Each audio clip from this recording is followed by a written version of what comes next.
Janet, Elisa, Macarena, buenas noches. Perfecto. Muy bien, ya se está grabando la clase, así que permítanme un ratito compartirles el material de hoy para proyectar. Listo. Buenas noches. Muy bien. Hoy vamos a ver un tema bastante, eh, digámoslo así, popular. Nos ocurre mucho en aula, ¿no? Que es los conflictos. Esto es de todos los días. No hay día en que nosotros no tengamos que resolver, intervenir o que presenciemos una dificultad dentro del aula, ¿no? Entonces vamos a dar inicio a nuestra clase. Antes, ¿me pueden contar cuál ha sido la dificultad que han tenido en el aula, que ustedes quizás han tenido que pedir ayuda para gestionarla, o qué problema tienen en aula que para ustedes es, digámoslo así, fácil de manejarlo, ¿no?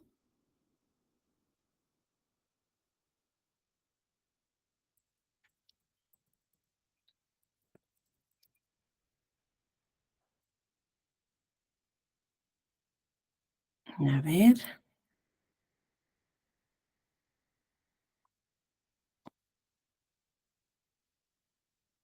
está algo lenta la red. Carmen, ¿levantaste tu manito? Sí, doctora, bueno, yo he tenido un alumno que es mayormente problemas de conducta Ujú, en el aula. Estoy hablando de un adolescente de primer grado de secundaria, un ya, adolescente de 13 años que viene de una familia, de padres, separados, divorciados. Él vive con la mamá y desde que era pequeño, el niño nunca se identificó con su papá porque se separaron apenas nació. Entonces, la imagen paterna del alumno nunca ha sido presente. Motivo por el cual el muchachito, que lo he visto desde primero de primaria y lo encontré nuevamente en secundaria, aumentó, nunca cambió, nunca se modificó. La mamá siempre ha sido muy, le da de todo y siempre justificaba sus comportamientos, que su comportamiento era de agresión, de mofa, no había respeto, no había seguimiento de académico. Totalmente, ya llegó un momento de que cuando comenzamos el año, al principio los alumnos, como yo lo conocían desde primaria, lo soportaban, ¿no? Pero llegó un momento, pues ya la adolescencia, cuando llega, y ya los alumnos ya no querían estar con él por su ujú, comportamiento. Antes lo toleraban, lo trataban de llevar, ¿no? Pero ya en secundaria ya cambió su situación. Entonces, ya pues estamos hablando de marzo a julio, como que lo soportaron más, pero ya después de julio ya no soportaban, ya se cansaron de sus bromas, se cansaron del mal comportamiento que afectó a la mayoría del salón también. Entonces, ya los profesores ya no lo querían tener. Entonces, eso causó en mí qué podía hacer con él. Entonces, ya prácticamente para protegerlo, porque lo sacaban del salón, entonces ya para protegerlo yo hablé con él me manifestó de que él se comportaba así porque que él mismo no sabía por qué lo hacía. Entonces, indagué en su historial y llegué a entender que a él se le consintió de todo. Y entonces como que no había un límite. Entonces, de alguna manera, sus papás, su mamá no se involucraban con él, se le citaba y no venía. Hasta que llegó un momento de que lo suspendieron. Fue una semana que yo no asistí por la enfermedad y lo suspendieron porque él había traído unas pastillas, para dormir, ¿cómo se llama? Prazolam, creo que fue, una Prazolam, un y había ansiolítico. Ujú. un ansiolítico, y lo había compartido con No, no, algunos. ha tomado él medicina. No, él se las ingenió y se las trajo al salón, lo trajo, es lo Ujú, que yo me enteré cuando yo regresé, y había hecho probar a sus compañeros, 2 compañeritas, y entonces obviamente las reacciones fueron diversas y tuvieron que sacarlos del colegio, los suspendieron, entonces supuestamente coincidió con mi descanso médico y ya cuando yo regreso, él regresa también y le dije: "¿Qué pasó, no? ¿Qué es lo que había pasado?". Entonces él me dijo, me manifestó de que él por curiosidad trajo una pastilla que su mamá tomaba y que le hacía descansar y entonces él también quiso descansar y tuvo la mejor idea de tomarla y la compartió. Obviamente Ujú. pasó por psicología, le hicieron un seguimiento también a las alumnas y bueno, se supuestamente que ahí había quedado, ¿no? Se pasó a psicología, se le derivó. Pero después pasó otro tiempo más como un bimestre más, o sea, otro bimestre nuevo, y ahí me entero de que otra vez había continuado con sus curiosidades que él decía. Fue de que, trajo unos cigarrillos, esos de cosméticos, creo que fueron, cosméticos, Ya. y tuve la mejor idea de traer los cigarrillos con metido y compartirlo. Entonces ya eso ya no era era una broma, eso ya era intencionado. Y bueno, eso fue porque fue corroborado porque unas alumnas me comentaron y nos dijo: "Miss, tal muchacho nos está compartiendo unos cigarros y nos está vendiendo". Entonces, ¿qué? Entonces, inmediatamente de alguna manera se pidió asistencia social y se tuvo que traer, pues, prácticamente por orden a los papás para que vean este caso, porque como le digo, no, estamos hablando de tercer bimestre. El muchacho no aparecía, entonces sus papás vinieron a grado de urgencia, entonces lo trajeron y obviamente la mamá otra vez lo justificó. Y dijo cuál era el motivo de que por qué suspendían a su hijo, entonces le explicó que primero había pasado el problema de la pastilla, ese ansiolítico, y luego fue con los cigarrillos que lo estaba comercializando. Entonces la mamá lo justificó diciendo de que era su emprendimiento. Y yo me quedé como condorito. Dije, ¿qué es esto? Entonces se derivó a la mamá, al papá y al hijo a hacer psicología familiar. Y bueno, las cosas bien diferentes. El niño continuó en el colegio, el chico ya no quería estar en el colegio, ya no quería estar en el aula, mejor dicho, en el aula. Entonces, Ujú. ya mientras que seguía el proceso de todas esas cosas, él estaba, pues, ahí en el colegio, como uno más.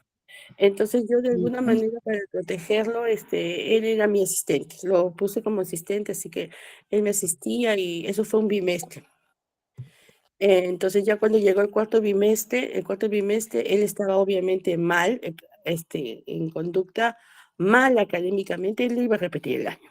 Entonces, él muy inteligente y me dijo: "Miss, todas esas notas del primer, segundo y tercer bimestre, ya me he enterado que no sirve, no vale. Lo único que vale para la norma del Ministerio de Educación es el cuarto bimestre". Y efectivamente, tenía razón, porque la nota que más pesa es el cuarto bimestre. Así que no sé qué hizo, se desingenió, se buscó ayuda y aprobó. Aprobó el año, porque en el cuarto bimestre no sacó ni un solo rojo, ni una, bueno, solo matemática que lo llevó, pero, pero el niño, o sea, el niño podía dar más. O sea, él me demostró, me dijo: "Miss, yo voy a aprobar". Y aprobó, sacó un curso, pero aprobó y pasó de año. Entonces, ya hicimos una relación más cercana con él, entonces ya este año le tocaba regresar al segundo y por la gracia de Dios, se podría decir, ya no regresó al colegio. Menos mal que su mamá y su papá lo cambiaron de Lima y ya no regresó porque si no, no sé cuál iba a ser el siguiente paso, porque tengo entendido que los papás nunca cambiaron. O sea, se les pudo ayudar estuvo durante el año escolar, se le ayudó de alguna manera por la parte de psicología, por la parte académica, pero ya la parte familiar no se podía cambiar. No era, regresaba totalmente, era otra persona cuando regresaba el día del lunes. Fue un año bien difícil y eso le quería compartir, doctora. Ujú. Muchas gracias. Difícil, ¿no? De manejar un aula así, con un chico así, sobre todo que ustedes notan que los padres están siendo negligentes en la crianza, ¿no?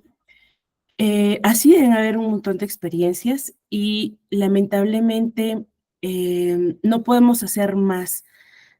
Según lo que tú me relatas, ¿no? Varias de las características evidencian una actitud bastante desafiante o negativista, ¿no? Que puede hacer ver que quizás sí hay una alteración en la conducta o hasta un problema de conducta, ¿no? Que puede ser un trastorno de oposicionista desafiante, por ejemplo. Y esto orillado o llevado a esta situación justamente por la negligencia, ¿no? Por el no poner límites, el dejarlo hacer. A veces es más fácil como que no intervenir que hacer algo, ¿no? A veces tomar esas decisiones es no querer a la otra persona, ¿no? Es no querer, en este caso, a los hijos. Pero bien, gracias por la experiencia, ha sido enriquecedora, sobre todo porque de allí hay algunas cosas que yo voy a tomar como ejemplo para poder, em, para poder ir explicando la clase. ¿Bien? Entonces, hoy que vamos a ver lo que es la gestión de conflictos dentro del aula, vamos a ir viendo primero cuáles son estos principios que debemos tener en cuenta, algunas estrategias que podemos implementar para resolver los conflictos, ¿no?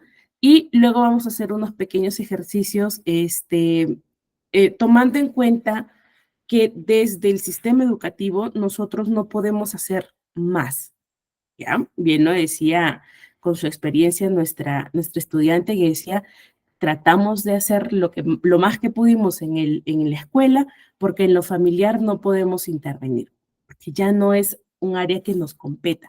Nos impacta, pero no nos compete trabajar. Muy bien. Entonces, el objetivo de la sesión de hoy va a ser que nosotros identifiquemos, por ejemplo, algunas características o problemas que podamos abordar de manera temprana.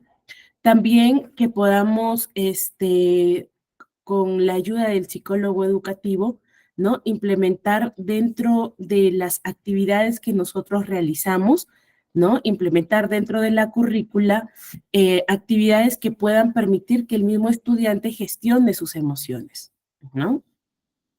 Luego, dentro de la labor educativa sí tenemos parte de, digamos así que tenemos parte de responsabilidad con lo que es consejería escolar, ¿no?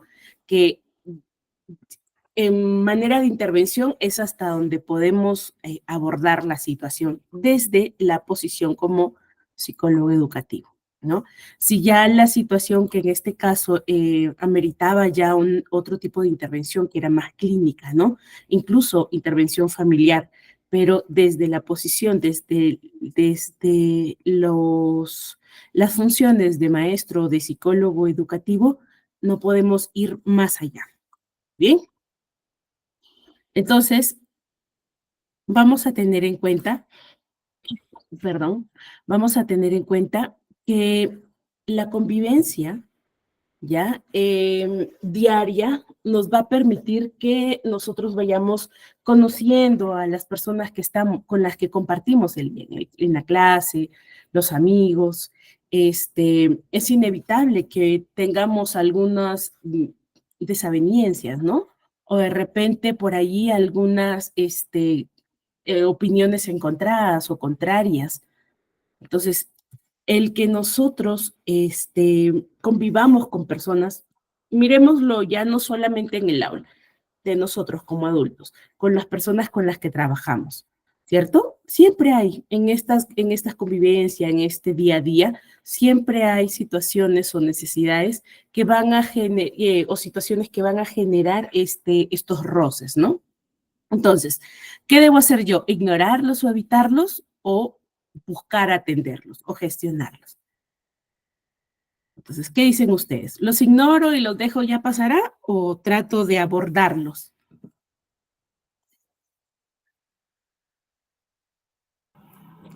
Disculpe, yo creo que se trata de abordar el tema, ¿no? De alguna manera para dar un alcance, para poder ayudar al estudiante. Sí, no solo el estudiante, es para que nosotros busquemos un ambiente en el que podamos coexistir todos, tengamos o no tengamos. Y no se trata de que los demás toleremos a alguien que tiene una dificultad conductual en este ejemplo, ¿no? Sino que también esa persona que tiene la dificultad conductual vaya mejorando. Entonces, la gestión del aula y la resolución de conflictos son dos caras de la misma moneda, ¿no? Primero, lo que es la gestión del aula tiene que ver con algunas estrategias que los docentes van a utilizar para crear un ambiente que pueda prevenir estas situaciones, ya que pueda prevenir conflictos.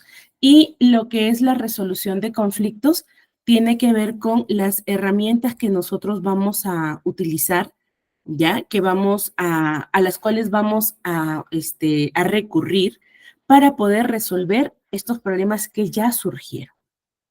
Entonces, una me permite prevenir y la otra me permite gestionar, ¿ya? Ambas son herramientas necesarias para todas las personas que se encargan en la docencia, ¿no? Sobre todo para los docentes.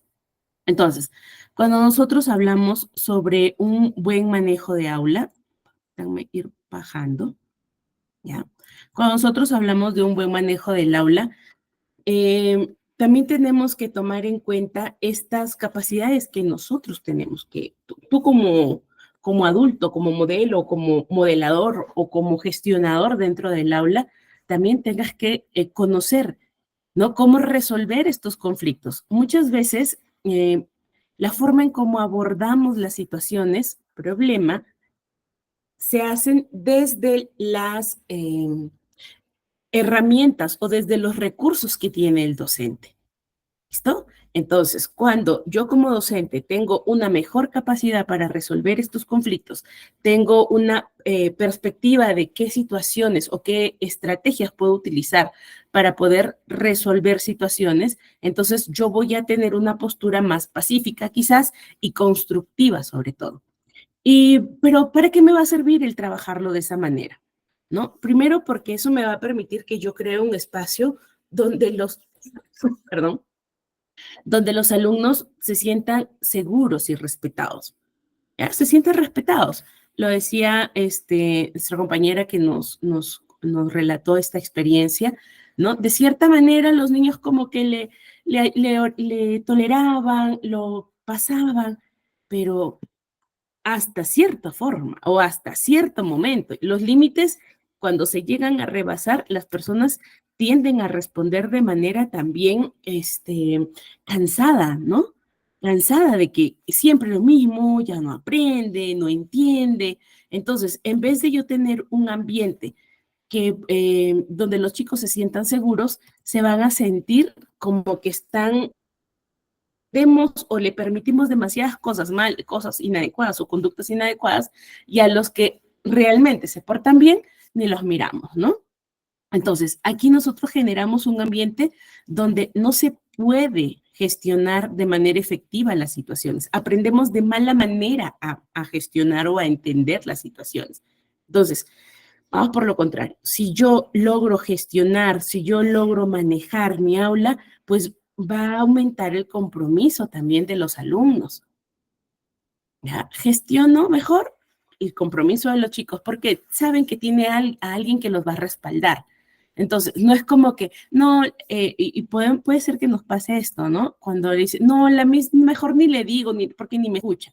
O el profesor no me escucha. O el profesor ya sabe que yo soy el que inicio las peleas y si yo le cuento algo ya va a decir que estoy mintiendo. Entonces, dense cuenta allí que no hay un clima adecuado, ¿no? No hay un mejor clima en el aula donde estén, digamos, seguros de que hay un adulto que les va a poder ayudar. Entonces, cuando yo gestiono el aula de manera correcta o los conflictos en el aula, voy a tener un mejor clima en el aula, los voy a motivar y voy a comprometerlos a los estudiantes. Les permito que vayan desarrollando habilidades sociales y sobre todo estas habilidades emocionales que ya los veíamos en la clase anterior, ¿no? Comunicación, empatía, esta capacidad de tomar decisiones, de resolver problemas. Y eso implica en que se reduzca las conductas o las situaciones disruptivas dentro del aula. ¿Ok? Entonces, ahí le decía, ¿no? Reducir la disrupción. dentro del aula y el absentismo, es decir, que los chicos van a querer ir a la escuela, ¿no? Justo hoy una mamita en la tarde me comentaba, ¿no? Me dice, mira, ha pasado esto con mi niño, él está de policía escolar, hay un niño nuevo en el aula y este niño está abusando de su poder, ¿no? Dime cómo hacemos, ¿no? La profesora también decía, ¿cómo hago?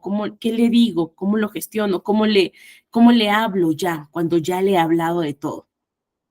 Entonces, lo grito, lo castigo, la mamá también decía, no, yo ya lo voy a castigar porque está pasando esto. Entonces le decía, miremos un poquito, ¿qué está pasando? ¿Qué modelo está replicando él? Algo que le hicieron a él. Entonces, él está viendo la oportunidad, no resolvió, no manejó, no aprendió no aprendió herramientas que le permitan manejar la situación y está haciendo lo que aprendió, nada más. Entonces, le digo, miremoslo de otra forma, no nos enfoquemos en lo malo que está haciendo, sino en lo bueno que puede hacer.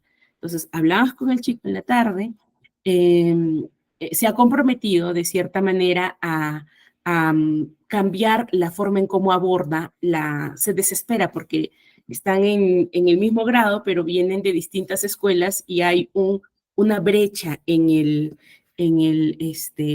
las capacidades cognitivas, ¿no?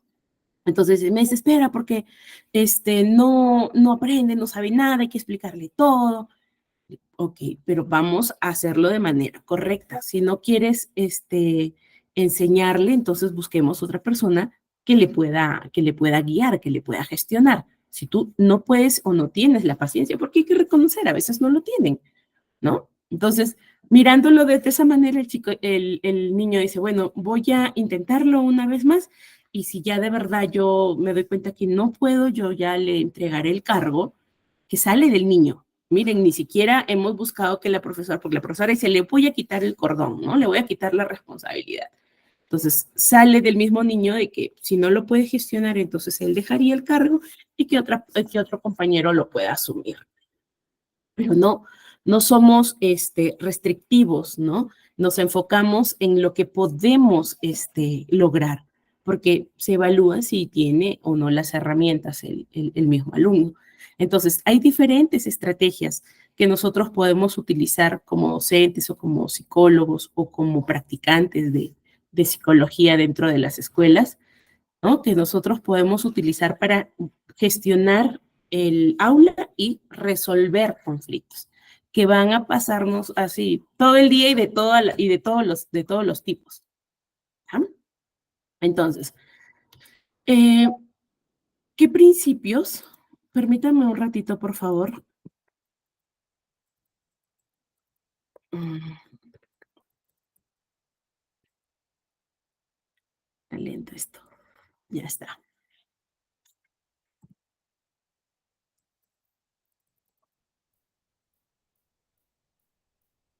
Ya. Eh, por acá, ¿qué principios vamos a poder gestionar dentro del aula? ¿Ya? Miren, dentro de los principios, ¿ya? Dentro de las situaciones que nosotros vamos a tener que tomar en cuenta para crear este ambiente de aprendizaje, ¿no? Positivo. Eso es lo que nosotros vamos a mirar. Les comentaba hace un ratito, de repente nosotros queremos hacer lo que siempre hacemos para resolver situaciones, ¿no? Y yo le convencí a la mamá y a la maestra, le decía, hagamos cosas distintas, ¿no? Miremoslo de esta manera. No te enfoques solo en lo malo, enfócate en qué puede mejorar.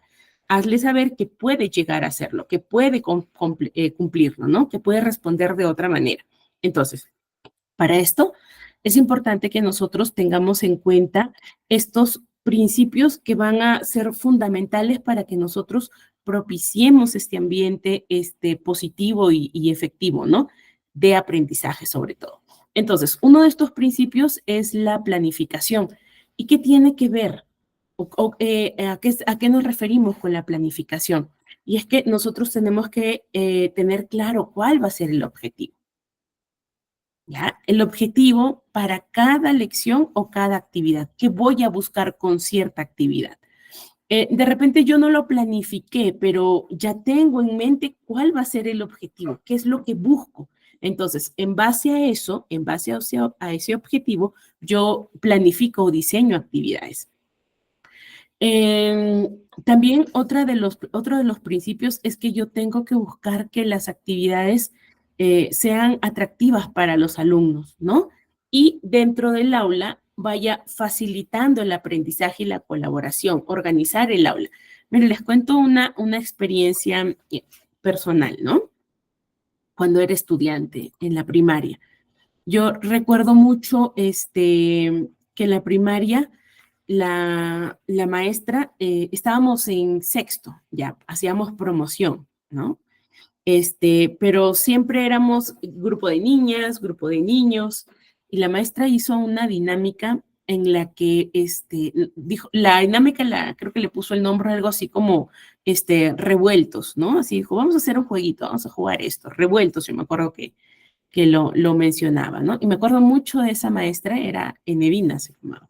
Hasta ahora no la olvido, porque fue una situación que marcó mucho, no solo a mí, a varios de nosotros. Y recuerdo esta experiencia porque últimamente nos hemos puesto, eh, nos hemos reunido virtualmente con los compañeros de la promoción de primaria, ¿no? Platicábamos un poco mirando ya en retrospectiva de estas situaciones que de repente dentro del aula nos hicieron conocernos, ¿no? Veníamos estudiando prácticamente la primaria juntos, pero era solo de compañeros.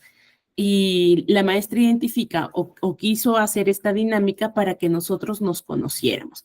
Entonces, ¿qué es lo que hizo? Hizo un jueguito, se llamaba Revueltos, y en el jueguito colocó características, por ejemplo, que nosotros teníamos, ¿no? Cada uno hizo sus características. Y luego en la misma dinámica puso quiénes de tus compañeros, quiénes crees que tienen las mismas características que tú. Entonces, poníamos, ¿no? Y ahora, ¿quiénes crees que son opuestos a ti? Y describíamos, ¿no? Por ejemplo, Héctor, Gina, ¿no? Que era otra de las compañeritas. Entonces poníamos, ¿quién se parece a ti? Gina. ¿Quién es opuesto a tus características? No sé, Pepe. Y así mencionábamos, ¿no? ¿Con quién te gustaría compartir asiento? Era una de las preguntas. Y tú pues ponías a la persona con la que más afinidad tenías, ¿no? Y con quién jamás de los jamases te imaginarías o te gustaría compartir asiento. Entonces pusimos a las personas. ¿Qué se creen ustedes? Que la profesora nos sentó con esa persona que habíamos dicho que jamás nos sentaríamos con ella. Y de hecho poníamos como que una lista, ¿no? Una prioridad. Así ella nos revolvió, nos mezcló. Eso fue como a mitad de año y creo que 2 o 3 meses después vuelve a ser el mismo juego. Y ahora decía, ¿qué has aprendido de la persona con la que tú nunca habías pensado tener amistad? Que era con el compañero con el que te sentabas, ¿no? Entonces, hay algunas actividades que ella propiciaba, que buscaba generar para que nosotros hiciéramos este trabajo en parejas o trabajo colaborativo, porque eran mesas, pupitres personales, pero nos unían de a 4, entonces éramos por grupos, pero eran parejas que formaban grupos, ¿no? A las finales terminamos siendo pareja de promoción con el compañero de asiento y era algo que nos unía hasta ahora, ¿no? Que nos recordamos, nos buscamos, siempre estamos pendientes, ¿no? De saber cómo van. De repente por ahí un amigo que es tal profesión, por ahí otro amigo que es de otra profesión, siempre hay contacto. Entonces, la experiencia que les platico ayuda mucho en cuanto a gestionar. Miren, yo hasta ahora me quedo asombrada, decía, ¿cómo la profesora tuvo toda esta visión, ¿no? De querer, de buscar que nosotros mejoráramos las formas. Nos peleábamos en los recreos con los amigos, los chicos eran, a veces muy tosco, nos pasa eso, ¿no? Que son muy toscos, de repente las niñas muy quejonas, la profesora ya estaba un poco fastidiada de esto y hizo esa actividad que en realidad mejoró bastante la relación que teníamos entre compañeros, ¿no? Yo imagino que hablaría con los papás o los haría sin ellos, pero eso nos funcionó muy bien dentro del aula.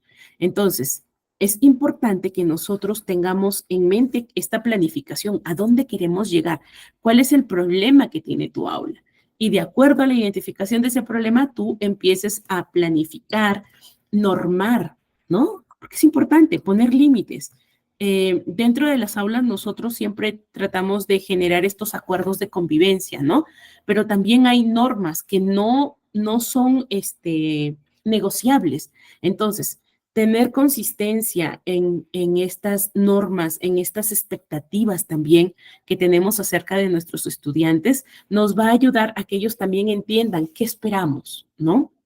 Es como, yo siempre digo a los chicos, les digo, es como tener una hoja de ruta, un código de ética, es cuando suceden estas cosas, ¿qué debemos hacer? ¿Cómo actúo? Entonces, las normas y las expectativas y límites nos van a permitir que nosotros seamos consistentes. La consistencia que hace, la consistencia genera o crea esta sensación de justicia, ¿ya? Entonces, hay que ser consistente en la aplicación de las normas y a dar a conocer cuáles son estas expectativas que tenemos de comportamiento, ¿no? ¿Qué se permite en el aula y qué no se permite dentro del aula? La comunicación es otro de los principios que nos va a permitir que nosotros gestionemos de manera más eficiente el aula. Entonces, no dar así un rollazo para llegar al punto, ¿no? Ser puntual, a los muchachos les aburre mucha palabra. Entonces, sobre todo cuando es de secundaria. Entonces, la comunicación debe ser clara, debe ser concisa, efectiva, ¿ya? Cuando nosotros queremos implementar digamos, esta gestión efectiva, debemos tener en mente siempre que voy a tener que evitar ser muy subjetiva o muy interpretativa. ¿Ya? Es como las leyes, son blancos o negros. Entonces, si yo comunico de manera clara, de manera efectiva a los alumnos, ellos van a poder eh, entender o escuchar atentamente, ¿no? Escuchar atentamente es lo que yo pretendo y ellos van a tener, y yo también voy a tener que responder de la misma manera. Entonces, cuando yo promuevo la comunicación o la comunicación es uno de mis pilares dentro del aula, entonces nos permite que nosotros nos comuniquemos de manera efectiva, que la comunicación sea más directa, más directiva. Vamos a trabajar lo que es la escucha activa, ¿ya? Los alumnos me escuchan, yo escucho las preocupaciones de los alumnos. Y esto genera que tengan la apertura para poder proporcionarle la retroalimentación a mi estudiante. En el ejemplo que yo les daba de la situación de hoy, entonces, no fuimos, porque antes hablaba con la mamá y hablé con la maestra, ¿no? No culpe, no proyecte y trate de ser objetiva en lo que hemos visto. Hable acerca del comportamiento que no esperábamos ver en este niño y que nos ha sorprendido. Por eso es que usted quiere saber qué está ocurriendo. Entonces, solo las pautas con la maestra, para poder gestionar, porque justo con ella estábamos haciendo unos talleres de habilidades sociales, de generar habilidad o enseñar habilidades sociales en su aula. Entonces le digo, vamos a poner en práctica no solamente el trabajo con los chicos, sino el trabajo desde quien gestiona, desde quien modela, ¿no? Y eso abre la comunicación, eso permite que el alumno confíe en quien está delante de él, ¿no? Miren, esto nos va a permitir también trabajar otro de los pilares que es la motivación. Em, para aprender, ¿qué se necesita? Jennifer, no te preocupes, lo bueno es que ya estás aquí. Para aprender, ¿qué se necesita?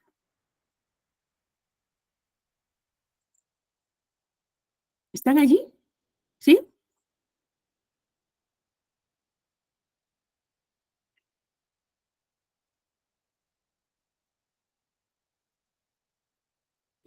¿Qué los hace entrar a clase? Motivación. Muy bien, gracias, Janet. Sí, motivación. La motivación es la curiosidad, es esa, siempre lo hago la comparación como que es el combustible, lo que te mueve. lo que te genere interés, ¿no? No aprendemos lo que no nos interesa. Entonces, otro de los pilares fundamentales es que yo pueda fomentar la curiosidad, eh, fomente ese interés, ¿no? Y que esto no sea una respuesta ante un estímulo que yo doy en el aula, sino que sea innato, que salga del propio estudiante. Por eso hay que ofrecerles oportunidades para que ellos puedan participar en su propio aprendizaje. ¿Dónde participan en su propio aprendizaje? Cuando nosotros damos actividades o gestionamos actividades o diseñamos actividades de aprendizaje colaborativo, por ejemplo, ¿no? Y allí también permite que nosotros podamos celebrar los logros de cada estudiante, ¿no? Celebrar los logros del trabajo individual, del trabajo colectivo. Eh, una vez que ustedes ya han entablado una buena relación con su grupo de estudiantes, con sus estudiantes, han puesto las pautas claras, la comunicación es efectiva, hay esta conexión, ¿no? Ya te vinculaste con tus estudiantes, entonces ya los motivas. Allí tú puedes empezar a trabajar lo que es la gestión del comportamiento. ¿Cómo es esto? Eh, en la gestión, tú vas a aplicar algunas estrategias que te permitan anticiparte, prevenir situaciones. Y esto, por ejemplo, ahí creo que dentro de la experiencia que nos contaba nuestra compañera, decía, venían alumnas y me platicaban de las cosas que estaban haciendo, ¿no? Entonces, tú, como saben los chicos que tú los escuchas y que prestas atención, y no solo que prestas atención, sino que actúas, entonces te van a permitir con esta información que tú puedas prever situaciones problema o evitar problemas de comportamiento. Intervienes más rápido, ¿ya? No, no es que buscas a otros que te ayuden, sino que tú ya tienes es como decir que estás activado. De esta manera voy a resolver o voy a afrontar la situación. Entonces, intervienes de forma más rápida, se hace con más efectividad y te vas a centrar en la solución del problema, no más bien en la aplicación de los castigos, ¿no? Sino que te centras en cómo solucionas. Muchas veces cuando nosotros tenemos conflictos dentro del aula, nos enfocamos mucho en castigar, ¿no? En privar, en tratar de evitar es que esa conducta se refuerce. Entonces, buscamos extinguir a través del castigo, pero dentro de la propuesta que yo les hago, que más que todo está basado en lo que es la educación positiva o la disciplina positiva dentro de la educación, es que yo no es que deje de mirar el problema y que no castigue, sino que me enfoco primero en la resolución del problema y luego este, puedo averiguar o puedo aplicar algunos castigos si son necesarios, ¿no? Entonces, eso va a permitir que nosotros podamos crear un ambiente, y aquí tiene que ver ya con el clima del aula, crear un ambiente de aula positivo, donde mi estudiante diga, no, yo sí me siento que aquí soy seguro, ¿no?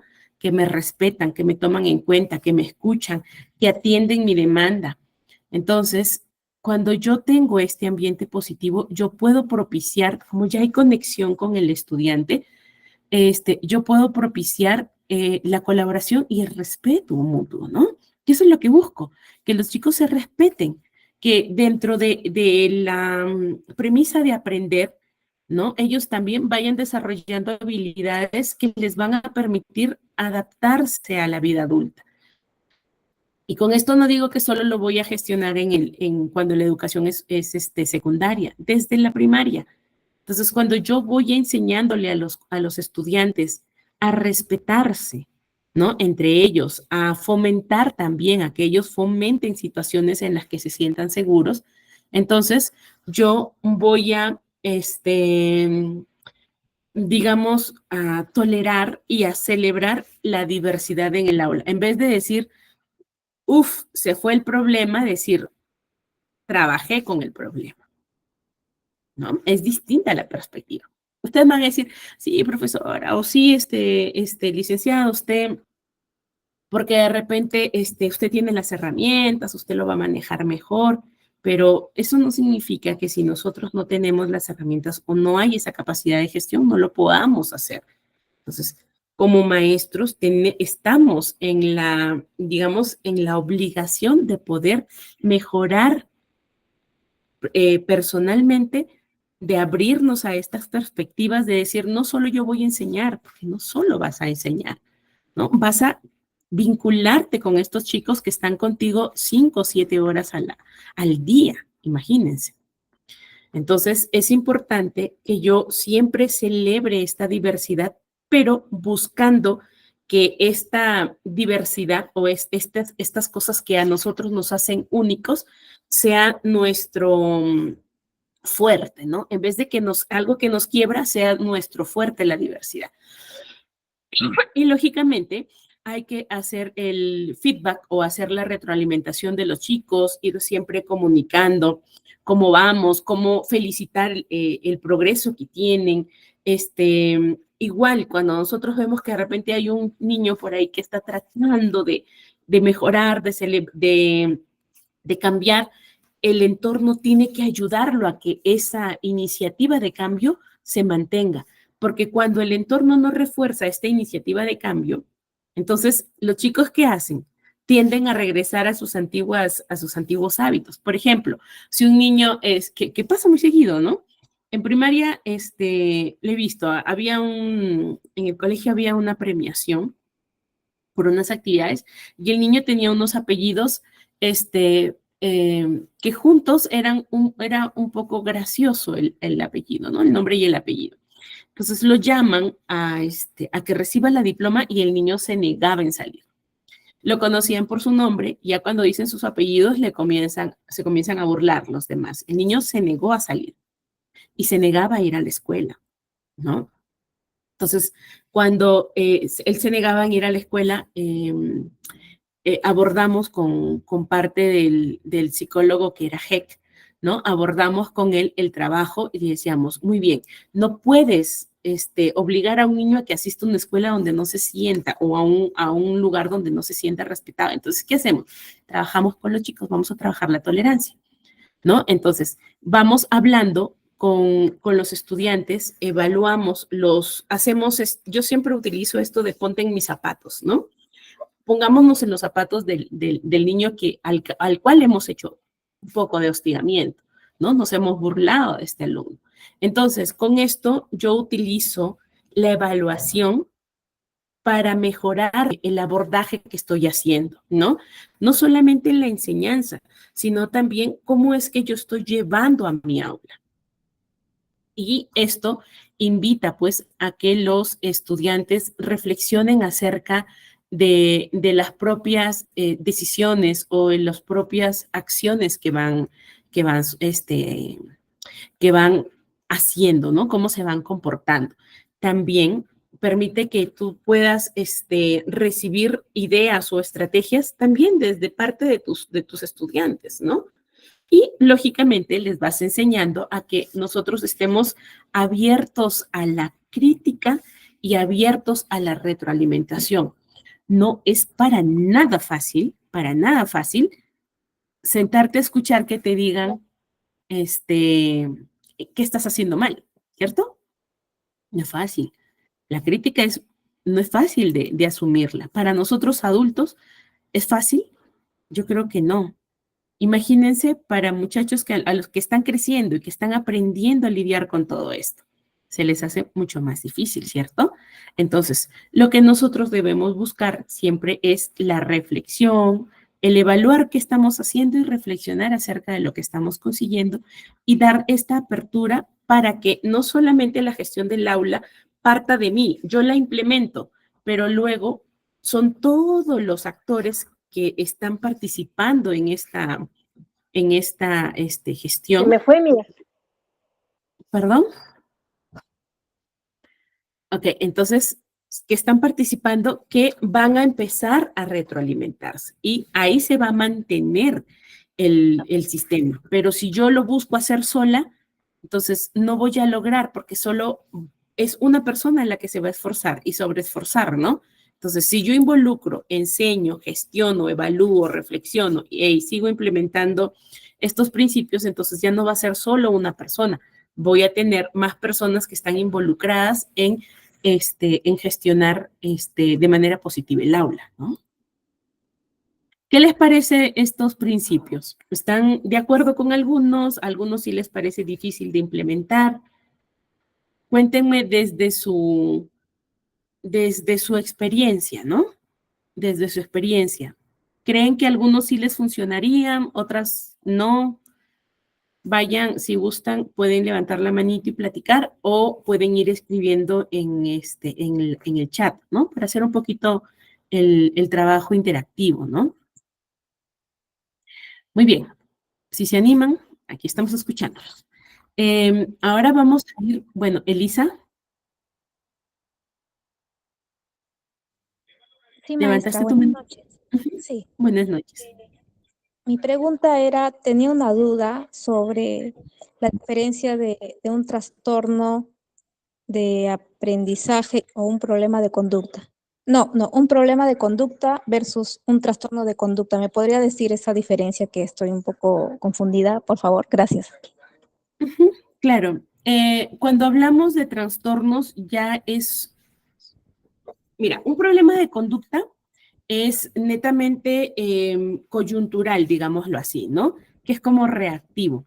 Cuando hablamos de trastornos, ya es más que todo un sistema o un patrones que te llevan o que te identifican en ciertos criterios diagnósticos, ¿ya? Eso es en cúmulo, en el tiempo, digámoslo así. Es importante que nosotros busquemos o identifiquemos cuáles son estas conductas que pueden ser problemáticas, ¿no? Que puedan ser problemáticas. Ajá. Estoy tratando de formular un ejemplo para poder aclararlo, pero ya, ahí está. Yo puede ser que tenga a un niño, por ejemplo, en mi aula que pueda ser hostil, por ejemplo, pueda tener un comportamiento hostil, ¿no? Entonces es vengativo, de repente es rencoroso, eh, no tiene mucha tolerancia a la frustración, ¿no? Entonces, eso es un comportamiento, un problema de comportamiento. Pero si a esto yo le sumo, por ejemplo, que ya tiene dificultades con la autoridad, por ejemplo, no sigue límites, discute con las figuras de autoridad, ¿qué más puedo? A ver, que me acordé. Ya no tiene conciencia, digamos, ¿no? Siempre culpa a los demás por los errores o por su mal comportamiento. Entonces, o deliberadamente ya molesta a otra persona. Ya no es solamente un problema de comportamiento, ya van dos. Luego, de repente, puedes observar tú que ya estas conductas ya no solamente se dan en un ambiente, sino comienzan a presentarse en casa, con personas que no conoce, con personas que conoce adecuadamente. Entonces, ya vas viendo que se generaliza este problema de comportamiento. Entonces, ya no hay solo un criterio, ya hay varias cosas que te hacen ver que hay un trastorno de conducta. ¿Sí? Ah, ok, ya maestra, gracias, ya me quedó un poco más claro. Perfecto. Gracias por la pregunta. Entonces, lo otro que yo les consultaba era acerca de los principios que les había expuesto, ¿no? Si les parece que podríamos adecuarlos en clase, si podríamos ponerlos en práctica o definitivamente hay cosas que no les van a funcionar. ¿Por qué les hago esta consulta? Porque digamos que en teoría uno puede diseñar estrategias que tú dices, ok, en el mejor de los escenarios funciona, pero hay cosas que no se van a poder adaptar o que en realidad me va a costar mucho, ¿no? Cambiar. Y esto tiene que ver bastante con la perspectiva que yo tengo. Entonces, ¿yo quiero realmente solucionar conflictos o lo que quiero es, dentro de mi aula, llegar, dictar mi clase que se cumpla lo que yo programé y chao, nos vemos al siguiente día. ¿No? Entonces, depende mucho de la perspectiva que tenemos nosotros o que asumimos nosotros como maestros. Entonces, dependiendo de esta postura, voy a poder asumir o voy a poder utilizar estas estrategias o a veces enfoques que son bastante comunes para resolver conflictos. ¿Ya? ¿Ustedes han utilizado alguna vez el decidir? A ver, cuéntame, ¿qué pasó? ¿Qué pasó desde tu perspectiva? Tú, cuéntame, ¿qué pasó? Y decir, ok, no se ponen de acuerdo, yo voy a resolver este problema. ¿Alguna vez han utilizado ese tipo de solución de problemas?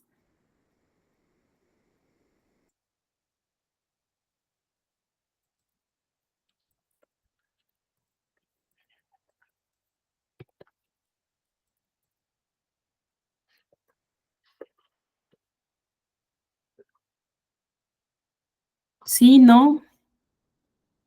Ok, Verónica dice sí, escuchaba ambas versiones y ustedes tomaron la decisión, ¿sí? O un tercero tomó la decisión.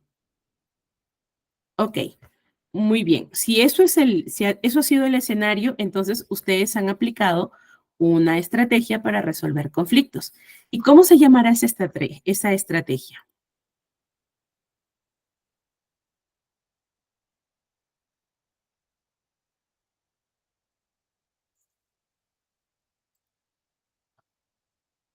Arbitraje, por ejemplo, ¿no? Un árbitro.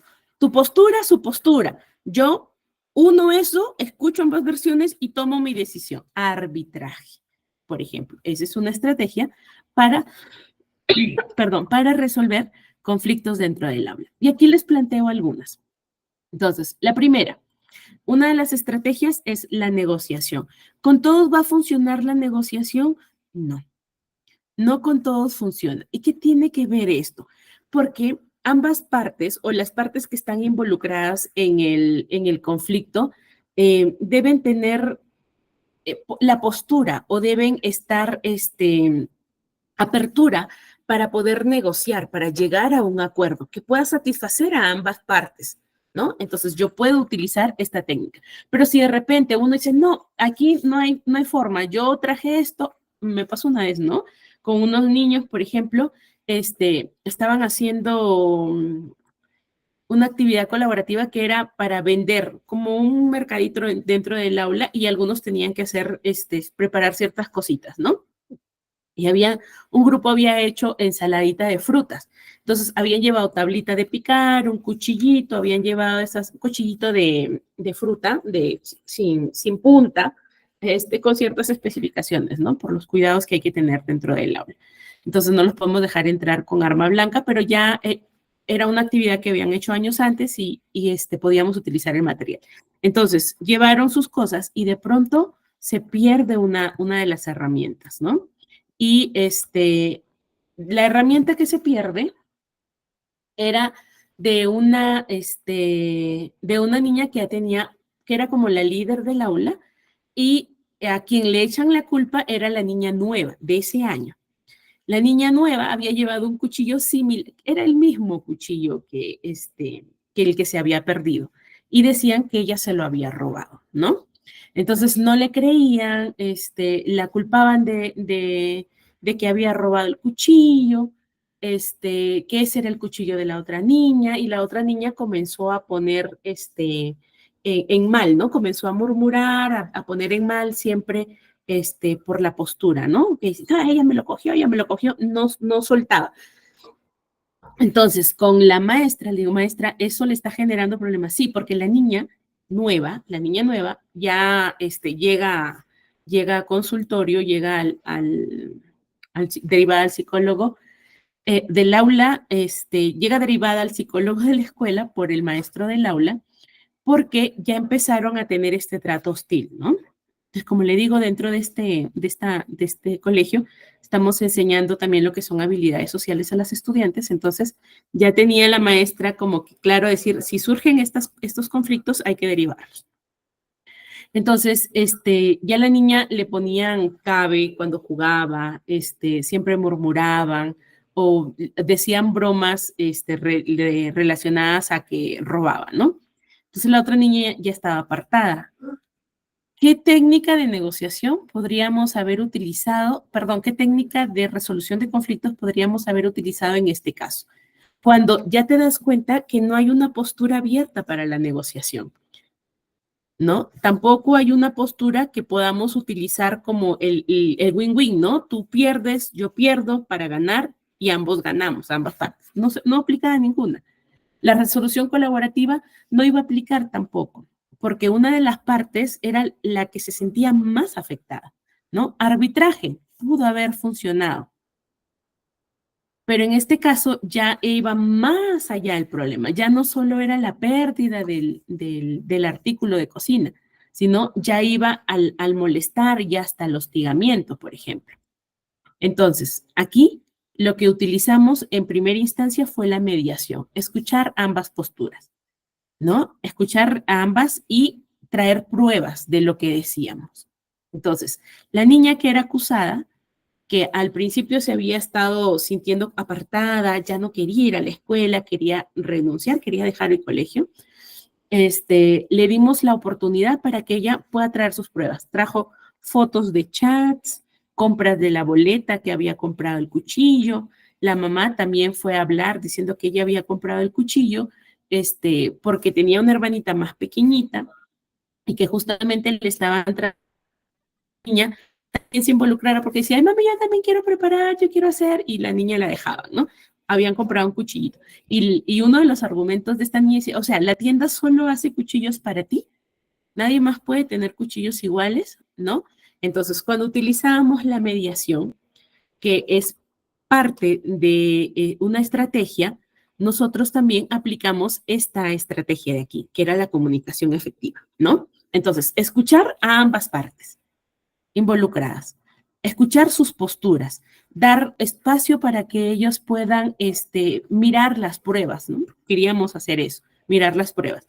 Y luego que aplicamos estas técnicas, la niña, que era la que estaba a la que se le había perdido el cuchillo, ¿no? Dice, cuando le dicen, ¿acaso la tienda solo hace para ti? Ella es como que se cae una vez y dice, es cierto, ¿no? No solo yo, o sea, no era un cuchillo personalizado como para decir que tú te lo llevaste, habían pruebas. Y allí recién se da la posición para poder aplicar lo que es la negociación. Entonces, después de eso, después de hablar, de darles espacio para que ellos puedan defenderse, cada uno hable de su postura, entonces recién llegamos a la capacidad en que ellas puedan trabajar juntas para resolver la situación. Entonces, la otra niña dijo, mira, si tú tanto deseas el cuchillo, mi mamá me ha dicho que yo te lo puedo traer y te lo puedo regalar, pero que tengas en claro que yo no lo tomé. Y la otra niña dijo, no es necesario, yo ya entendí, yo sospecho de otra persona, pero no voy a volver a hacer lo mismo que te he hecho a ti. Y vamos a dejarlo ahí. Mi mamá dijo que ya que el cuchillo tenía mucho tiempo y que ya podría perderse, ¿no? Pero ya no nos enfocábamos en la pérdida del cuchillo, sino nos enfocábamos en que ambas encuentren una solución, ¿no? Que de ahí abordamos la situación por el acoso o el bullying que estaban cometiendo también la otra niña. Entonces, al hacer ver situaciones o al buscar atender estos conflictos, que miren, uno lo puede decir, ya se te perdió, ya que le repongan, ¿no? Que puede ser la solución, pero no miramos la situación más allá. Entonces, a eso es cuando yo les mencionaba de la planificación, de la comunicación, por ejemplo, de tener claro el objetivo. Entonces, cuando yo tengo como objetivo el prevenir, ¿no? El prevenir situaciones complejas, problemáticas dentro del aula, yo voy a tomar en cuenta justamente estas situaciones, ¿no? Que nacen de un problema chiquitito que yo voy viendo que ya la van relegando, la van separando, no quieren participar con ella, le alquilan los cuadernos cuando no va a la escuela, no hacen equipo con ella. Entonces yo ya me voy dando cuenta que es una conducta en respuesta a un evento. Entonces, eso es lo que nosotros debemos tener en cuenta, ¿no? Las situaciones, manejar cuáles son estos enfoques o estas estrategias que me van a permitir gestionar los problemas. Ya, mire, yo no estoy diciendo resolver, gestionar los problemas. Entonces, la idea de que nosotros podamos implementar estas estrategias es que lo primero nosotros entendamos que siempre vamos a requerir de diferentes enfoques. Un conflicto no se parece a otro, por lo tanto, un conflicto siempre va a ser único. La clave está en que yo pueda mantenerme abierto, una actitud abierta, evitar hacer las interpretaciones o reflexiones subjetivas, porque eso nos quitan objetividad. ¿Ok? Entonces, el que yo propicie dentro del aula estos principios que me van a permitir gestionar conflictos, yo voy a utilizar o yo voy a darme el espacio para que la forma en cómo voy a abordar los problemas sea mucho más satisfactoria y que todas las partes tengan o sientan, ¿no? Sientan que se atiende su necesidad. Ese es uno de los casos que hay de muchos, ¿no? De experiencias muchas que nosotros podemos darnos cuenta o anticipar que va a haber un problema más grande. ¿Listo? ¿Hasta aquí vamos bien? ¿Sí? ¿Vamos entendiéndonos? Perfecto. Muy bien, entonces, a ver, por acá hay una manito levantada, a ver, cuénteme. Buenas. Buenas noches. Una pregunta, ¿cómo hacer en caso de que no sean los niños el que genere esto, sino incluso la Los misma padres. docente? No, ni siquiera los padres, la misma docente. O sea, crea esa brecha entre los mismos estudiantes.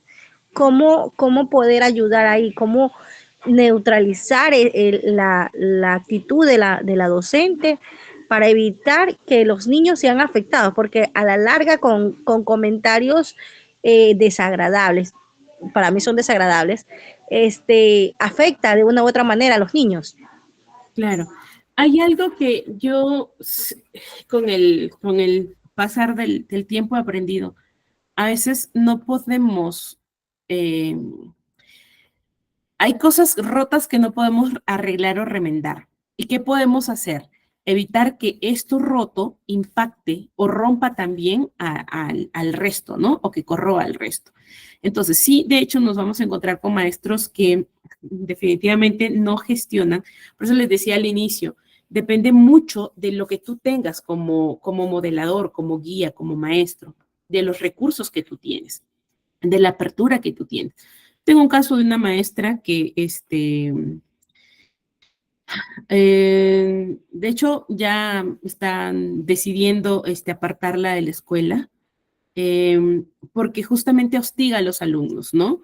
O maltrata verbalmente a los alumnos con la idea de yo lo hago para que tú mejores, para que tú crezcas, es por tu bien. Pero ese por tu bien está apañado de agresiones y está apañado de maltrato.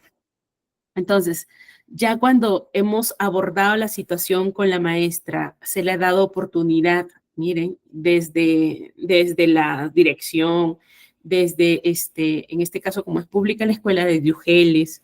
Entonces, y no se ha logrado, o sea, se le dio un tiempo prudente para que mejorara, se le ofreció terapia psicológica, no asistió. Entonces, ya desde ahí tú ves que no hay no hay decisión de querer cambiar, ¿no? Entonces no vas a poder hacerlo. Tienes que cortar el mal de raíz, que es lo que están haciendo ahora en la escuela. Cuando no pueden cortar el mal de raíz, ahí que era el problema. ¿Cómo haces? Les decía, no puedes arreglar algo que está roto y que sobre todo no, la persona de la que está rota no quiere hacer, no hace ni siquiera un mínimo esfuerzo para arreglarlo. Entonces, tú lo que tienes que hacer es gestionar o darle herramientas a los alumnos para que ellos puedan ir gestionando, puedan ir resolviendo los problemas. Nos pasa muy seguido esto, ¿no? Pasa muy seguido que encontramos personas que no saben. Ajá. Sí, Carmen, yo creo que puede ser eso, no hay vocación o muchos años en servicio te hacen insensible, ¿no? O sea, tantas cosas que ya o de los mismos problemas que uno tiene, ya como que estás tan cansado de querer resolver o gestionar que ya simplemente dejas que las cosas sucedan, ¿no? Entonces, eh, hay que ver que desde nuestra postura, yo tenía una maestra que decía siempre, desde tu parcela de poder, ¿qué puedes hacer? ¿No? ¿Qué puedes hacer? Yo no puedo cambiar a alguien o yo no puedo ayudarle a alguien que no quiere recibir ayuda. Entonces me enfoco en los que puedo solucionar, en lo que puedo solucionar. Entonces, en este caso, el abordaje lo hacemos con el aula, es una de las aulas que está siendo intervenida para trabajar habilidades sociales, por ejemplo, con los chicos. Entonces, para darles a ellos las herramientas. Así nos vamos a encontrar con un montón de gente en nuestra vida adulta. Entonces, ¿qué vas a hacer? Salirte de allí porque las cosas no son como deberían ser o propicias para ti. No, hay que dotar de estrategias o de herramientas a la persona para que sepa lidiar con estas situaciones y que también sepa reconocer cuando ya no hay forma de solucionar, ¿no? O de estar allí. Ajá, sí, claro, se les enseña eso. Entonces, las situaciones, justo estos conflictos nos permiten que nosotros, si lo miramos desde una perspectiva adecuada, nosotros podamos enseñarles algo valioso a nuestros estudiantes, ¿no? Pero si el entorno coincide con el trato, o sea, por ejemplo, si el entorno, que era una de las maestras, decía, sí, pero aquí los alumnos son malcriados, es una escuela pública, hay que ser mano dura, usted porque es, ¿cómo me dijeron? Usted porque es suavecita, ¿no? Y decía, no, es que no necesitas, o sea, vamos a ir desde las perspectivas, ¿no? Para mí es valioso una educación respetuosa. Para otro hay una educación que es coercitiva. Para otros hay una educación que es autoritaria, ¿no? Otros muy democráticos. Entonces, así como hay estilos de crianza, hay estilos de educación. Entonces, lo importante es que desde tus herramientas, desde tu postura, yo qué quiero, cómo me gustaría hacer mi trabajo, cómo me gustaría trabajar con los estudiantes. Entonces, desde allí, desde tus motivaciones, es que tú vas a gestionar mejores las herramientas para poder abordar conflictos en este caso, ¿no? Es el tema que estamos trabajando. Entonces, sí, muchas veces, Carmen, no reportan esto porque es muy burocrático, es muy cansado, ¿no? Pero hay cosas que no se pueden tapar, pues definitivamente, ¿no? En este caso, de la experiencia que les platicaba, la maestra está saliendo por un tema de salud, así lo están manejando, ¿no? Pero hay una razón de peso para que tenga su licencia, ¿no? Hola, buenas noches. Por ahí hay un micrófono abierto, no lo puedo cerrar. Elizabeth, no sé si me ayudas. Hola, Ruth. Ruth Tapara, tu micrófono está abierto. Ok. Muy bien, entonces seguimos, ¿ya? Seguimos porque quiero que veamos unos videos. Acá hay unos casos que es prácticamente lo que hemos venido platicando, ¿ya? Quiero mostrarles unos videos para que conozcan dos formas o dos estrategias que en mi experiencia sirven muchísimo. Una se llama el OIS. Hay un video justo eso que es muy ilustrativo, a mí me encanta usarlo. Y la otra es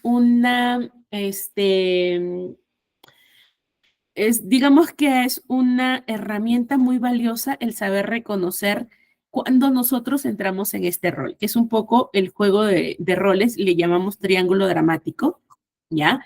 Que es una de las situaciones mucho más comunes, conflictos que se dan en la escuela, en casa, en parejas, con compañeros de trabajo. Entonces, cuando nosotros identificamos el rol que estamos asumiendo, esto es liberador porque nos permite que nosotros cambiemos la postura, si es que estás en plan de tratar de corregir o de crecer, ¿no?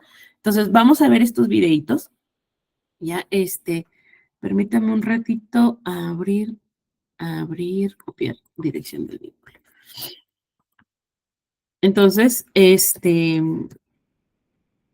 Ahí está. Muy bien. Estos son Emil y su superior Arthur. Avísenme, por favor, si se escucha bien. ¿Ya? ¿Se ve? Sí. Sí, Ruth, no te preocupes, solo hay que tener cuidado con el micrófono. ¿Muy bien?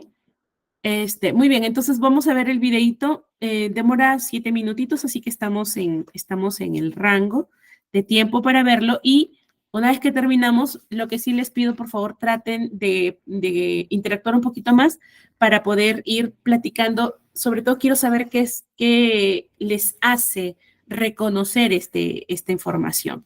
¿Ya? Ahí va.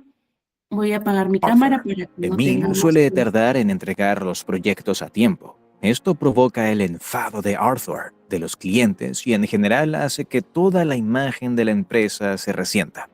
Para resolver el problema, Arthur reprende a Emil. Emil, por supuesto, se defiende. Tiene sus propias razones y se produce un fuerte desacuerdo y conflicto entre ellos, lo que hace tenso el ambiente en la empresa. ¿Qué podría haber hecho Arthur diferente?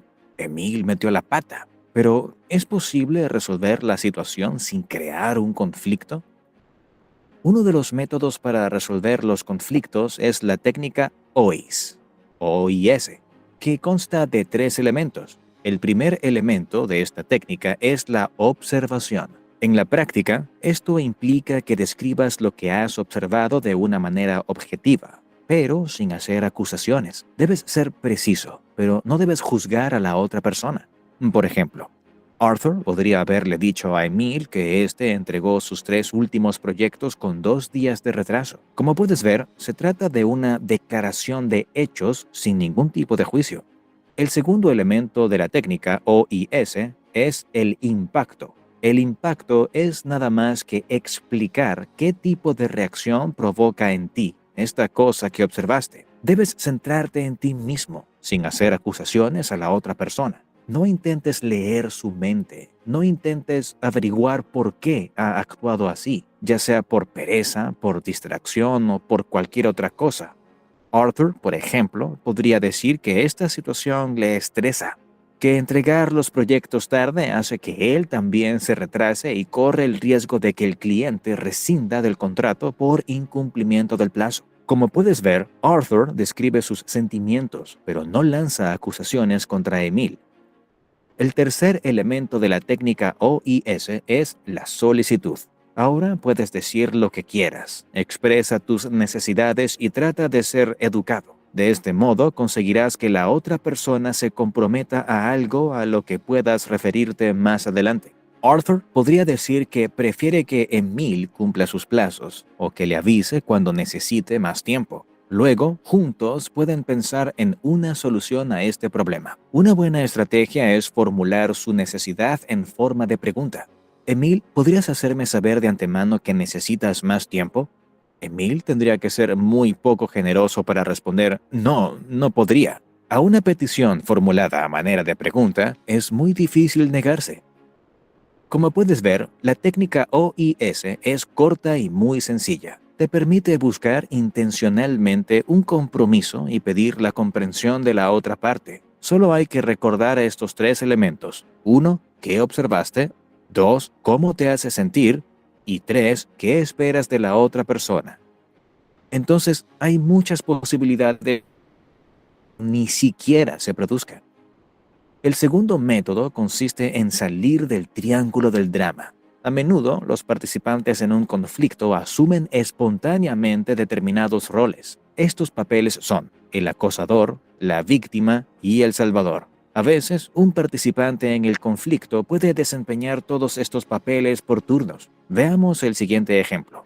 Marta llega a casa después de un duro día de trabajo. Lo único que desea es pasar una tarde en paz y tranquilidad con su marido Antonio. Cuando encuentra a Antonio sentado a la mesa con su amigo Mateo. Han preparado la cena y también han dejado la cocina hecha un desastre. Y de buen humor están bebiendo cerveza.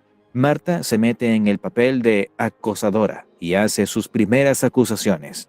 Antonio no se siente culpable y asume el papel de víctima. Esto lleva a un conflicto. Antonio pasa de ser la víctima a ser el acosador y Marta empieza a hacerse la víctima.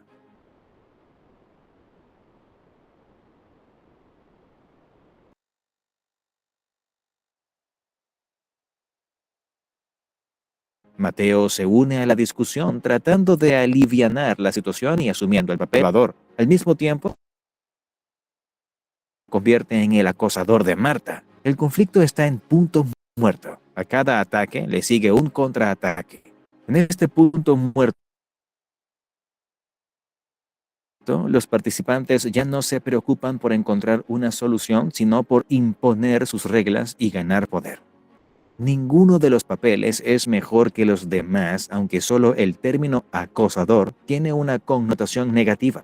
La víctima, al fin y al cabo, suele ser manipuladora, inductora de la culpa, se lamenta y se queja, mientras que el salvador a menudo es parcial y se entromete sin ser invitado. Cuando te encuentras en una situación similar, intenta determinar qué papel desempeñas en ese momento. Si eres la víctima, hazte responsable de la situación y de tus sentimientos. Deja de quejarte y de hacer sentir culpables a los demás.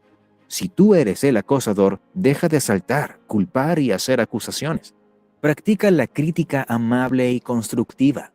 Si eres el salvador, no seas parcial, no defiendas a la víctima, pero trabaja con otros para encontrar una solución al problema. Mejor aún, deja la resolución del conflicto a los responsables del mismo. De este modo, dejarás el papel de acosador, víctima o salvador y entrarás en el papel de creador. El creador asume la responsabilidad y toma decisiones. El papel de creador te libera de la red de dependencia en la que están atrapadas las personas implicadas en el triángulo dramático.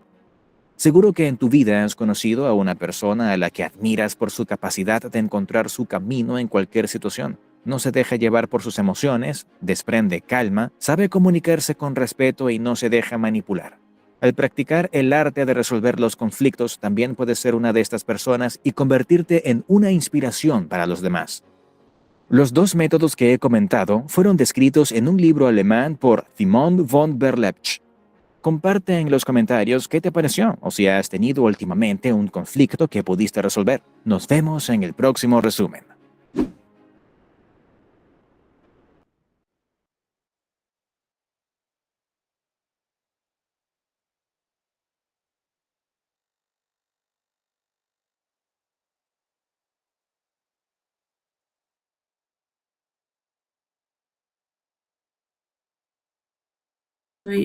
Estoy hablando con el micro apagado. Muy bien.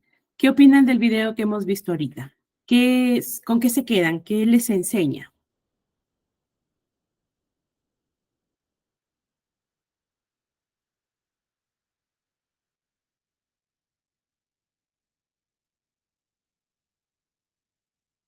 La segunda teoría, ya les explico, se llama el triángulo dramático. Miren, el triángulo dramático tiene que ver con la identificación de roles. Se llama triángulo porque hay tres posturas, que uno es el perseguidor. Voy a achicarlo un poquito para poder observar aquí. Ya está. Que es el perseguidor. El perseguidor es quien, o perseguidor o acusador, ¿no? Es quien inicia el conflicto, ¿no? Sí, Janet, son los papeles que tenemos o el rol que jugamos ante una situación problema. Entonces, primero es el perseguidor o víctima o acusador, ¿no? Entonces, ellos son, o esta persona quien asume este papel es quien hace la crítica, ¿no? Quien genera el conflicto, el desacuerdo. Lo veíamos en el ejemplo que nos pone en el video. Llega la señora, ve que están dos personas cenando, entonces no se enfoca en eso. ¿Qué comienza a hacer? Comienza a mirar todo lo que han dejado sucio, ¿cierto? Y eso activa su papel perseguidor, por ejemplo.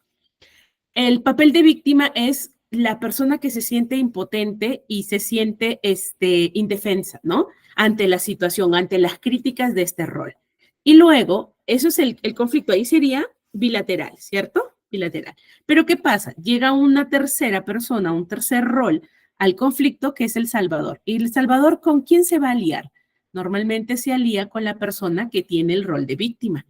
Pero el perseguidor puede lanzar la crítica ya no a la víctima, sino a quien está con el papel de salvador y cambiamos el papel. El acusador o perseguidor sigue siendo el mismo, el salvador viene a ser la víctima y de repente la víctima cambia el rol a salvador o pueden cambiar, la víctima puede volverse perseguidor y así ir cambiando. Es una espiral, digámoslo así. Si ustedes se dan cuenta, muchas veces cuando estamos en problemas, las discusiones es, pero tú me dijiste lo de acá, pero tú siempre, y comenzamos a sacar cosas, o les decimos trapitos en el aire, ¿no?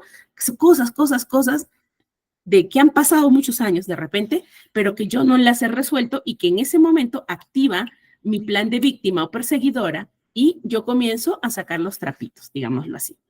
Entonces, esto te lleva a una situación que no termina, porque no hay forma de romper ese triángulo, ¿ok? Entonces, lo que busca esta teoría del triángulo dramático o esta teoría es que nosotros identifiquemos el rol que asumimos dentro de un conflicto para saber que si yo, en vez de entrar como papel de salvador, yo puedo ir con este rol de creador.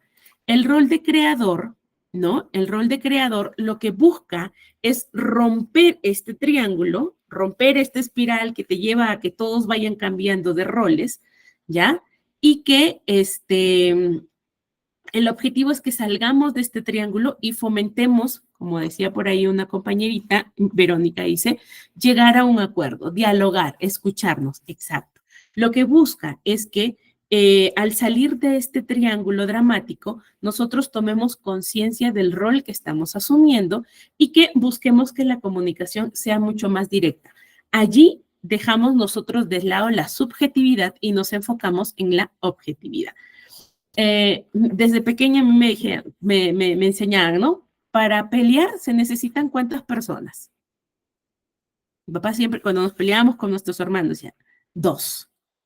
Tú no debes ser una de esas 2, decía, ¿no? Romper el ciclo. Es decir, una persona viene y te busca pleito y tú vas con el papel de creador, el rol de creador y comienzas puedes romper esta situación. Entonces, esta es una de las estrategias que ayuda mucho cuando nosotros aplicamos este concepto en la escuela. ¿Cómo? Vamos a hacer que ellos puedan identificar los roles, ¿ya? Es importante. Esto, permítanme un ratito, por favor, solo un minutito.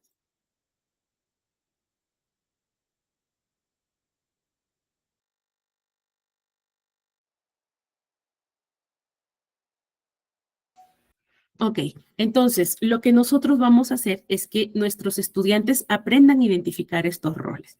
Cuando aprendemos a identificar estos roles, nosotros dejamos de aliarnos con la víctima y esto hace que también la persona que asume el rol de víctima pueda aprender o gestionar usted siempre me escuchan con la palabra gestionar, herramientas, recursos, pero que ella aprenda a defenderse.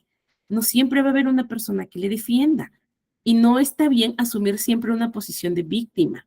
Nos hace tener la sensación de que todo nos pasa, todo lo malo, y tener esta sensación de indefensión aprendida, ¿no? Que no puedo, necesito a alguien que me defienda, yo no puedo defenderme. Entonces, esto ayuda a que podamos romper esa visión de los roles. Te ayuda a que vayas desarrollando, en este caso, si nosotros lo aplicamos a la escuela, a que vayan desarrollando habilidades, ¿no? Que implementemos, que les enseñemos a los chicos habilidades como gestión de conflictos, identificación de roles, la creatividad para poder tomar decisiones que te ayuden a romper estas situaciones, ¿no? Entonces, les mencionaba del caso del niño ahora, decía, ¿qué puedes hacer? Ya, ok, ya tenemos este problema. Tú estás tratando mal a tu compañero, de repente porque no logras lidiar con que, o en tu cabeza deberían saber lo que tú sabes. ¿Qué podemos hacer para poder solucionarlo? Entonces, mira cómo le llevas al niño a que cambie de perspectiva, a que él pueda darte soluciones. Ya no solo es el problema y él está esperando a que le solucionen las cosas. ¿Qué hacemos? ¿Cómo lo arreglamos? Entonces, aquí también promovemos esta comunicación y hacemos que nuestros estudiantes se vuelvan responsables, que asuman la responsabilidad, ¿no? De sus acciones, de las decisiones que toman y que sepan asumir las consecuencias de las decisiones que toman. Entonces, yo como les decía, de mi experiencia, estas dos estrategias ayudan muchísimo cuando nosotros queremos enseñarle a los chicos, por ejemplo, a trabajar en equipo. OIS ayuda mucho. En vez de enfocarte en lo que yo necesito, ¿no? Yo le digo a la otra persona, ¿qué necesitas que te ayude? ¿Qué hago para poder ayudarte a cumplir lo que tenemos que cumplir? Pocas veces van a encontrar respuestas mezquinas que les digan, no, no quiero nada de ti, ¿no? Déjame solo, yo lo puedo hacer. Difícilmente.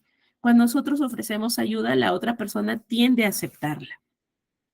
Y el conocer el triángulo dramático nos va a permitir que nosotros también vayamos identificando situaciones en las que asumimos una postura. Muy bien. Para terminar la clase de hoy, en el material que les hemos diseñado hoy para su clase, hay otro video de cómo vamos a poder poner en práctica, ¿no? Cómo solucionar ciertos conflictos dentro del aula.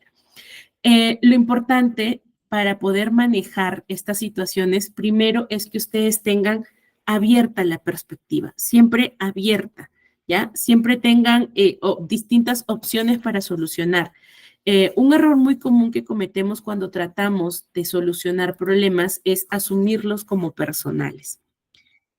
Para poder solucionar hay que despersonalizarse de la situación o dejar de vincularse con alguien porque te cae bien. Tenemos que ser objetivos. ¿Listo? Objetivos. Dice, ahora ya no son todos, son 4, porque ahora también intervienen los papás los papás de ambos. Sí, es que mire, hay una cosa muy, muy cierta y gracias Carmen por mencionarlo. Es que cuando hay un problema en el aula, los papás también se involucran. Entonces, cuando nosotros tenemos claro desde los principios, ¿no? Para la gestión del inconveniente o del problema o del conflicto, es aclararle a los papás. Yo estoy tratando de implementar esto en el aula y necesito que ustedes respeten y apoyen esto. Este es mi objetivo, que los chicos puedan gestionar ellos, que no necesite a papá, que no necesite el salvador, el papá, el mamá, para que solucionen los problemas. ¿Cierto? Eso es importante. Entonces, cuando yo ya veo que de repente la situación yo en verdad no la puedo manejar, ¿no? Aquí les pongo un poco de las estrategias de abordaje. Cuando yo me doy cuenta que en verdad mis recursos, mis posibilidades, mi conocimiento, mi posición no me permite solucionar, yo tengo que recurrir a un tercero, ¿no? Tengo que buscar a alguien neutral para que él facilite el resolver la situación. Entonces, miren que hasta en la gestión de conflictos, yo tengo que hacer una autoevaluación. ¿Estoy preparada para poder resolverlo? ¿Puedo resolverlo? No, entonces definitivamente no voy a poder resolverlo porque hay, como digamos, conflicto de intereses o juicios de intermedio que van a nublar que la solución sea estratégica, ¿no? Entonces, eso es importante que yo identifique. Desde el inicio de la clase les decía, hay que hacer una evaluación de cuál es tu postura, cuáles son tus recursos, cuál es tu visión acerca del conflicto. ¿Lo veo como problema? Nunca lo voy a solucionar. ¿Lo veo como oportunidad de enseñar y de crecer?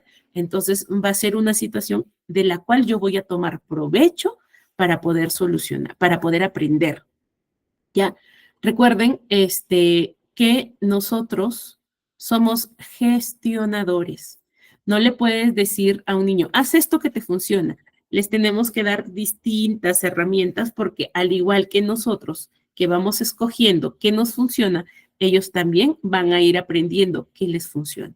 Y a través del ensayo-error, a través de estas situaciones, problemas, van a ir practicando. ¿Okay? Van a ir practicando. Recuerden la teoría del aprendizaje por observación de Bandura, que todo lo que ellos ven, aprenden. Si ven que nosotros manejamos de manera efectiva las situaciones, problemas, van a aprender a manejar de manera objetiva las situaciones, problemas. ¿Listo? Entonces, espero que les sirva la clase de hoy. A mí me encanta hablar mucho de esto. no solo porque involucra el mirar los problemas, sino porque trae